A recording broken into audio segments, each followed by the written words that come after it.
오늘은 에베소서 2장 17절에 18절의 말씀으로 십자가로 화목하심 세 번째라는 제목으로 하나님의 말씀을 나누고자 합니다. 본 말씀은 또 오셔서 먼 데 있는 너에게 평안을 전하시고 가까운 데 있는 자들에게 평안을 전하셨으니 이는 그로 말미암아 우리들이 한 성령 안에서 아버지께 나아감을 얻게 하려 하심이라.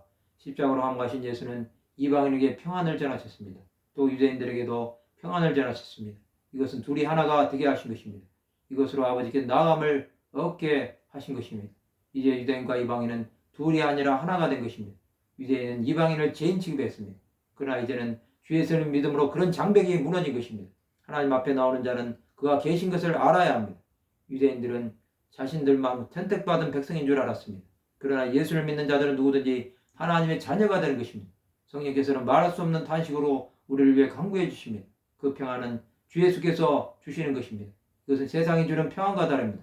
이 평안으로 사는 사람은 영원한 평안이 그 마음에 있는 것입니다. 평안은 하늘에서 주셔야 하는 것입니다. 그 평안으로 사는 사람은 평강의 주 예수를 전하게 되어 있습니다. 이방인과 유대인은 평안으로 하나가 되었습니다. 이것은 끊어지지 않습니다.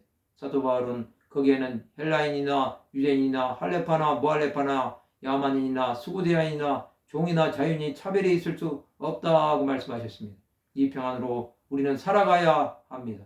세상은 평안을 빼앗아 가려고 합니다. 그러나 예수 안에 있는 자는 평안이 주장하는 자가 되어야 합니다. 그러면 우리는 어떻게 살아야 할까요? 평안에 매는 줄로 성령이 하나 되게 하신 것을 힘써 지켜야 합니다. 이것은 하나됨의 법칙입니다. 이것으로 우리는 살아가야 하는 것입니다. 마음에 평안이 없다고 하면 예수를 바라보시기를 바랍니다. 그는 우리에게 평안을 주시기 위해 십자가를 지시고 죽으신 것입니다. 예수께서 죽으시지 않았다면 평안은 없었을 것입니다. 그 평안으로 우리는 살고 있는 것입니다. 아직도 평안이 없는 사람이 있다고 한다면 하늘의 평안을 구하시기를 바랍니다. 그 평안은 영원한 평안입니다. 그 평안이 인도하시면 우리는 세상의 어떤 것도 두렵지 않습니다. 우리가 가는 길에는 주 예수의 함께 하심이 있습니다. 또 평강의 주 예수께서 때마다 지켜주실 것입니다. 사탄이 우리에게 평안을 빼앗아 가려고 할 때 주 예수 이름으로 대적하시기를 바랍니다. 주께서는 우리에게 주신 평안을 끝까지 지켜주실 것입니다. 예수 이름으로 나가는 자들은 예수께서 끝까지 지키시는 것입니다.